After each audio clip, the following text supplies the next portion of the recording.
ಪ್ರಿಯ ನಿರೀಕ್ಷಕರೇ ನಮಸ್ಕಾರ. ಬೀರ್ಬಲ್ನ ವಿಶೇಷ ಕಾರ್ಯಕ್ರಮಕ್ಕೆ ತಮ್ಮೆಲ್ಲರಿಗೂ ಕೂಡ ಆತ್ಮೀಯವಾದಂತಹ ಸ್ವಾಗತ. ಯಾರು ರೆಸಿಗ್ನೇಷನ್ ಕೊಟ್ಟರೆ within few minutes I am going to accept. ವೀಕ್ಷಕರೇ, ಕಾಂಗ್ರೆಸ್ನ ಬಂಡಾಯ ಶಾಸಕರನ್ನು ನೋಡಿದ್ರೆ ಅಯ್ಯೋ ಪಾಪ ಅನ್ಸುತ್ತೆ. ಏನೋ ರಾಜೀನಾಮೆ ಕೊಡ್ತೀವಿ ಅಂದ್ರೆ ಮುಖ್ಯಮಂತ್ರಿ ಡಿ.ಕೆ. ಶಿವಕುಮಾರ್ ಅವರು ಹೆದರ್ಕೊಂಡು ಬಿಡ್ತಾರೆ, ಕರೆಸಿ ಕೈ ಮುಗಿದು ಬೇಡ್ಕೊಳ್ತಾರೆ ಅಂದ್ಕೊಂಡಿದ್ರು. ಆದರೆ ಡಿ.ಕೆ. ಸಾಹೇಬರು ಎಲ್ಲರ ಕೈಗೂ ಚೊಂಬು ಕೊಟ್ಟು ಕಿವಿ ಮೇಲೆ ಹೂನೆ ಇಟ್ಬಿಟ್ರು. ಈಗ ರಾಜೀನಾಮೆ ಕೊಡ್ತೀನಿ ಅಂತ ಕೂಗಾಡ್ತಿದ್ದವರೆಲ್ಲ ಏನು ಮಾಡ್ತಾರೆ ಅಂತ ನೋಡಬೇಕು. ಆದರೂ ಡಿ.ಕೆ. ಶಿವಕುಮಾರ್ ಅವರ ವಿಷಯದಲ್ಲಿ ಒಂದು ಬೇಜಾರಂತೂ ಇದೆ. ಅವ್ರು ಯಾರ್ಯಾರಿಗೆ ಮಂತ್ರಿ ಸ್ಥಾನ ಕೊಟ್ಟರೋ ಬಿಟ್ಟರೋ ಗೊತ್ತಿಲ್ಲ, ಆದರೆ ಈ ಮನುಷ್ಯನಿಗೊಂದು ಮಿನಿಸ್ಟರ್ ಪೋಸ್ಟ್ ಕೊಡಲೇಬೇಕಿತ್ತು. ಆರೋಗ್ಯ ಖಾತೆ ಅಲ್ಲದೆ ಇದ್ರೂ ಕೂಡ ಮೆಂಟಲ್ ಹಾಸ್ಪಿಟಲ್ಗಳಿಗೆ ಮಿನಿಸ್ಟ್ರು ಮಾಡ್ಬೋದಿತ್ತಪ್ಪ. ಡಿ.ಕೆ. ಶಿವಕುಮಾರ್ ಅವರು ಮಾಡಿದ್ದು ತಪ್ಪಲ್ವಾ ಹೇಳಿ? ಮಾಗಡಿ ಬಾಲಕೃಷ್ಣ ಅವರು ತಮ್ಮ ಪರವಾಗಿ ನಿಂತಿದ್ರು ಅಂತ ಸಚಿವ ಸ್ಥಾನ ಕೊಟ್ಟರು. ಆದರೆ ಪ್ರದೀಪ್ ಈಶ್ವರ್ ಅವರು ಏನು ತಪ್ಪು ಮಾಡಿದ್ರು ಪಾಪ? ಹೋದಲ್ಲಿ ಬಂದಲ್ಲಿ ಎಲ್ಲ ಡಿ.ಕೆ. ಶಿವಕುಮಾರ್ ಅವರನ್ನ ಹೊಗಳಿ ಅಟ್ಟಕ್ಕೆ ಏರಿಸಿದ್ದು.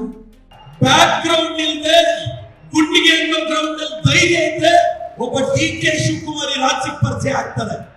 ನನ್ನ leader, my boss, my inspiration DK. Shivakumar ಸಾಹೇಬರಿಗೆ ನಮಸ್ಕರಿಸ್ತಾ ನಾನು ಒಕ್ಕಲಿಗರ ನಾಯಕ ಡಿ.ಕೆ. ಶಿವಕುಮಾರ್ ಪರವಾಗಿ ನಿಂತಿರೋದು.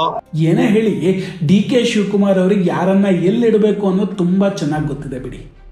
ಬಿಡದಿ ರೈತರ ಪ್ರತಿಭಟನೆ ಆದಾಗ ಅದೇನೋ ಡೈಲಾಗ್ ಹೊಡಿತಿದ್ರಪ್ಪ ಪ್ರದೀಪ್ ಈಶ್ವರ್ ಅವರು. ಜಿಲ್ಲೆಯಲ್ಲಿ ಶೋಷಿತರು ಬದುಕಬಾರ್ದ, ಜಿಲ್ಲೆಯಲ್ಲಿ ಓಬಿಸಿರು ಬದುಕಬಾರ್ದ? ಕುಮಾರಣ್ಣ ಖಬರ್ದಾರ್. ನಾವು ಶೋಷಿತರು, OBC ಹುಡುಗರು.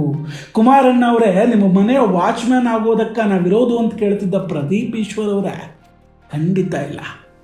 ನೀವು ಕುಮಾರಣ್ಣನ ಮನೆ ವಾಚ್ಮ್ಯಾನ್ ಆಗೋದಕ್ಕೆ ಇರೋದಲ್ಲ, ನೀವು KPCC ಹಾಗೂ ಡಿ.ಕೆ. ಶಿವಕುಮಾರ್ ಅವರ ಮನೆ ವಾಚ್ಮ್ಯಾನ್ ಆಗೋದಕ್ಕಿರೋದು ಅನಿಸ್ತಿದೆ. ಡಿ.ಕೆ. ಶಿವಕುಮಾರ್ ಅವರನ್ನ ಹೆಂಗೋ ಬಕೆಟ್ ಹಿಡಿದು ಮೆಚ್ಚಿಸ್ಬಿಟ್ಟೆ. ಒಂದು ಮಂತ್ರಿ ಸ್ಥಾನ ಫಿಕ್ಸ್ ಅಂತ ಬಹಳ ಖುಷಿಯಾಗ್ಬಿಟ್ಟಿದ್ರು ಪ್ರದೀಪ್ ಈಶ್ವರ್ ಅವರು.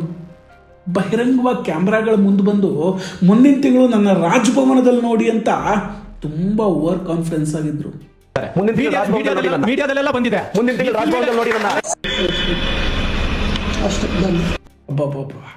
ಅದೆಷ್ಟು ಅಹಂಕಾರ, ಅದೆಷ್ಟು ಕಾನ್ಫಿಡೆನ್ಸು, ಎಷ್ಟು ಆಸೆ ಇಟ್ಕೊಂಡಿದ್ರು ಪ್ರದೀಪ್ ಈಶ್ವರ್ ಅವರು.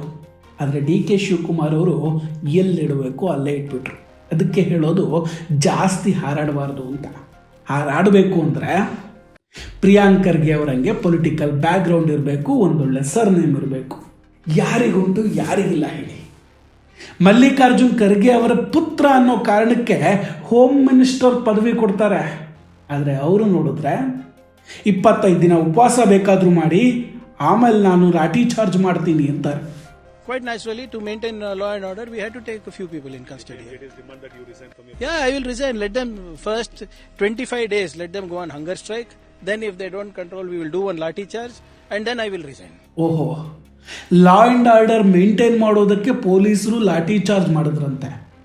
ಪ್ರಿಯಾಂಕ್ ಖರ್ಗೆ ಅವರೇ, ಹಾಗಾದ್ರೆ ಅವತ್ತು ದೆಹಲಿಯ ಜಂತರ್ ಮಂತರ್ನಲ್ಲಿ ಪೊಲೀಸರು ಮಾಡೋ ಕೆಲಸ ಇಲ್ಲ ಅಂತ ಹೇಳಿ ಲಾಠಿ ಚಾರ್ಜ್ ಮಾಡಿದ್ದ. ಅವತ್ತು ವಿದ್ಯಾರ್ಥಿಗಳ ಮೇಲೆ ಅದೆಷ್ಟು ಕಾಳಜಿ ನಿಮಗೆ? ಜನ ನಿಮ್ಮ ಮೇಲೆ ಆಗ್ಲೇ ನಂಬಿಕೆ ಕಳ್ಕೊಂಡಿದ್ದಾರೆ. ಯುವಕರ ಭವಿಷ್ಯದ ಸುಧಾರಣೆಗೆ ಏನ್ ಮಾಡ್ತಾ ಇದೀರಾ ಅಂತ ಹೇಳಿ ಅವರಿಗೆ ಕ್ಷಮೆ ಕೇಳಿ, ಹೊಣೆಗಾರಿಕೆ ತಗೊಳ್ಳಿ. ಇಡೀ ಯುವ ಸಮುದಾಯ ನೀವು ನೋಡ್ತಾ ಇದ್ರೆ ಘೋಷಣೆಗಳು ಕೊಡಕ್ಕಲ್ಲ, ನಿಮ್ ಸರ್ಕಾರವನ್ನ ಜನರು ಆಯ್ಕೆ ಮಾಡಿರೋದು ಕೆಲಸ ಮಾಡಿ ಅಂತ, ಹೊಣೆಗಾರಿಕೆ ತಗೊಳ್ಳಿ ಅಂತ. ಬನ್ನಿ, ಕ್ಷಮಾಪಣೆ ಕೇಳಿ, ಮತ್ತೆ ಮುಂದಿನ ಶಿಕ್ಷಣ ನೀತಿಯನ್ನ ಯಾವ ರೀತಿ ನೀವು ಸುಧಾರಣೆ ಮಾಡ್ತೀರಾ ಅಂತ ಒಂದು ನೀಲಿ ನಕ್ಷೆ ನಮ್ಮ ಯುವಕರಿಗೆ ಕೊಡಿ.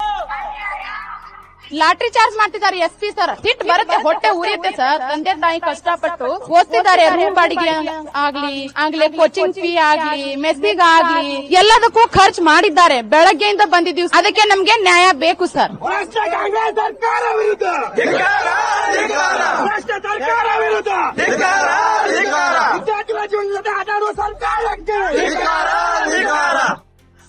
ಈಗ ನೀವು ಈ ವಿದ್ಯಾರ್ಥಿಗಳಿಗೆ ಕ್ಷಮಾಪಣೆ ಕೇಳಿ ಹೊಣೆಗಾರಿಕೆಯನ್ನು ಹೊತ್ತು ರಾಜೀನಾಮೆಯನ್ನು ಕೊಡ್ತೀರಾ? ಆ ತಾಕತ್ ನಿಮಗಿದೆಯಾ? ಇದನ್ನೇ BJP ಅವರು ಕೇಳಿದ್ದು. ಅದಕ್ಕೆ ಪ್ರಿಯಾಂಕ್ ಖರ್ಗೆ ಅವರ ಅಹಂಕಾರದ ಉತ್ತರ ಹೇಗಿತ್ತು ಅಂದರೆ, ನೀವು 25 ದಿನ ಉಪವಾಸ ಕೂರಿ ಆಗ ನಾನು ಲಾಠಿ ಚಾರ್ಜ್ ಮಾಡಿ ರಾಜೀನಾಮೆ ಕೊಡ್ತೀನಿ ಅಂತಾರೆ. ಹಾಗೆ ಇಲ್ಲಿ ಯಾರ ಮೇಲೆ ಲಾಠಿ ಚಾರ್ಜ್ ಮಾಡ್ತೀನಿ ಅನ್ನೋದನ್ನು ಪ್ರಿಯಾಂಕ್ ಖರ್ಗೆ ಅವರು ಎಲ್ಲೂ ಹೇಳಿಲ್ಲ. ಸೊ ಹಾಗಾಗಿ ಎಲ್ಲರೂ ಅಂದ್ಕೊಂಡಿದ್ದು ವಿದ್ಯಾರ್ಥಿಗಳ ಮೇಲೇನೆ ಲಾಠಿ ಚಾರ್ಜ್ ಆಗುತ್ತೆ ಅಂತ. ಆಮೇಲೆ ಬಂದು ಪ್ರಿಯಾಂಕ್ ಖರ್ಗೆ ಅವರು ಹೇಳ್ತಾರೆ, ನನ್ನ ಮಾತನ್ನು ಗೋಧಿ ಮೀಡಿಯಾದವರು ತಿರುಚಿಬಿಟ್ಟಿದ್ದಾರೆ. ನಾನು BJP ಅವ್ರ ಮೇಲೆ ಲಾಠಿ ಚಾರ್ಜ್ ಮಾಡಿಸಿ ರಾಜೀನಾಮೆ ಕೊಡ್ತೀನಿ ಅಂತ ಹೇಳಿದ್ದು ವಿದ್ಯಾರ್ಥಿಗಳ ಮೇಲಲ್ಲ ಅಂತ ಹೇಳ್ತಾರೆ. ಆದರೆ ಅವರ ಹೇಳಿಕೆಯಲ್ಲಿ ಎಲ್ಲೂ ಕೂಡ BJP ಅವ್ರ ಮೇಲೆ ಲಾಠಿ ಚಾರ್ಜ್ ಅನ್ನೋದನ್ನು ಉಲ್ಲೇಖ ಮಾಡಲಿಲ್ಲ. ಅಫ್ಕೋರ್ಸ್ ಯಾರ ಮೇಲೆ ಅಂತ ಕೂಡ ಹೇಳಿಲ್ಲ. ಬಟ್ ಏನೇ ಇರಲಿ, ಸಮಸ್ಯೆ ಬಗೆಹರಿಸುವುದನ್ನು ಬಿಟ್ಟು ಲಾಠಿ ಚಾರ್ಜ್ ಮಾಡಿಸ್ತೀನಿ, ಉಪವಾಸ ಸತ್ಯಾಗ್ರಹ ಮಾಡಿ ಹೋಮ್ ಮಿನಿಸ್ಟರ್ ಆಗಿ ಇದು ಕೊಡುವಂತಹ ಹೇಳಿಕೆಯ. ಪ್ರಿಯಾಂಕ್ ಖರ್ಗೆ ಅವರೇ, ಅಲ್ಲಿ ಪೊಲೀಸ್ ಕಾನ್ಸ್ಟೇಬಲ್ ಪರೀಕ್ಷೆ ಬರೆಯೋದಕ್ಕೆ ಬಂದವರು ನಿಮ್ಮಂತೆ ಪಿತ್ರಾರ್ಜಿತ ಆಸ್ತಿ ಅಧಿಕಾರ ಪಡೆದುಕೊಂಡು ಬಂದವರಲ್ಲ, ಸ್ವಂತ ಶ್ರಮದಿಂದ ಬಂದವರು. ಅವರ ಆ ನೋವು ನಿಮಗೆಲ್ಲ ಅರ್ಥ ಆಗಬೇಕು ಹೇಳಿ.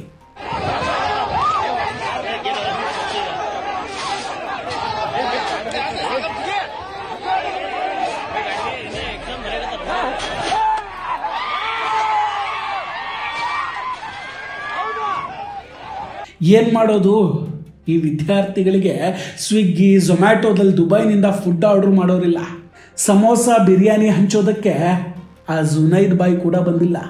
ಎಲ್ಲದಕ್ಕಿಂತ ಹೆಚ್ಚಾಗಿ ಇವರೆಲ್ಲ ನಿಜವಾದ ಅಮಾಯಕ ವಿದ್ಯಾರ್ಥಿಗಳು. ಅದಕ್ಕೆ ಕಲ್ಲು ಹೊಡಿಲಿಲ್ಲ, ಪೊಲೀಸರ ಮೇಲೆ ಹಲ್ಲೆ ಮಾಡಲಿಲ್ಲ, ಇವರನ್ನು ಹಾಗೂ ಇವರ ನಾಯಕರನ್ನು ಅವಾಚ್ಯ ಶಬ್ದಗಳಿಂದ ನಿಂದಿಸಿಲ್ಲ. ಶಾಂತಿಯಿಂದಲೇ ಪ್ರತಿಭಟನೆಯನ್ನು ನಡೆಸ್ತಾ ಇದ್ದಾರೆ. ಅದಕ್ಕಾಗಿ ಇವರ ಕೂಗು ಇವರ ಕಿವಿ ಕೇಳಿಸ್ತಾ ಇಲ್ಲ. ಎಂತಹ ದುರಂತ ನೋಡಿ ನಮ್ಮ ರಾಜ್ಯದ್ದು. ಯೂನಿಫಾರ್ಮ್ ಹಾಕಿಕೊಂಡು ನ್ಯಾಯ ಕೊಡಿಸ್ಬೇಕು ಅಂದುಕೊಂಡವರೇ ಇವತ್ತು ನ್ಯಾಯಕ್ಕಾಗಿ ಬೀದಿಗಿಳುವಂತಹ ಪರಿಸ್ಥಿತಿ ಬಂದಿದೆ ಅಂದರೆ ಅದಕ್ಕಿಂತ ದುರಂತ ಏನಿದೆ? ಪ್ರಿಯಾಂಕ್ ಖರ್ಗೆ ಅವರೇ, ಅವತ್ತು ಧರ್ಮೇಂದ್ರ ಪ್ರಧಾನ್ ಅವರ ರಾಜೀನಾಮೆ ಕೇಳಿದಂತಹ ನೀವು ಇವತ್ತು ಅದು ಯಾವ ಮುಖ ಇಟ್ಕೊಂಡು ಕುರ್ಚಿ ಮೇಲೆ ಇನ್ನೂ ಕೂತ್ಕೊಂಡಿದ್ದೀರಾ? ದಯವಿಟ್ಟು ಉತ್ತರ ಕೊಡಿ. ವೀಕ್ಷಕರೇ, ಇದೆಲ್ಲದರ ಬಗ್ಗೆ ನಿಮ್ಮ ಅಭಿಪ್ರಾಯ ಏನು? ಪ್ರಿಯಾಂಕ್ ಖರ್ಗೆ ಅವರು ರಾಜೀನಾಮೆ ಕೊಡಬೇಕಾ? ಅವರ ಹೇಳಿಕೆಗಳ ಬಗ್ಗೆ ನಿಮ್ಮ ಅಭಿಪ್ರಾಯ ಏನು? ದಯವಿಟ್ಟು ಕಮೆಂಟ್ ಮಾಡಿ ತಿಳಿಸಿ.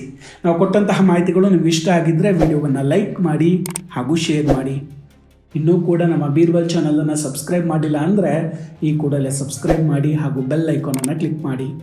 ನಮಸ್ಕಾರ, ಟೇಕ್ ಕೇರ್ ಆ್ಯಂಡ್ ಬಾಯ್. ಮತ್ತೆ ಭೇಟಿಯಾಗೋಣ. ಜೈ ಹಿಂದ್.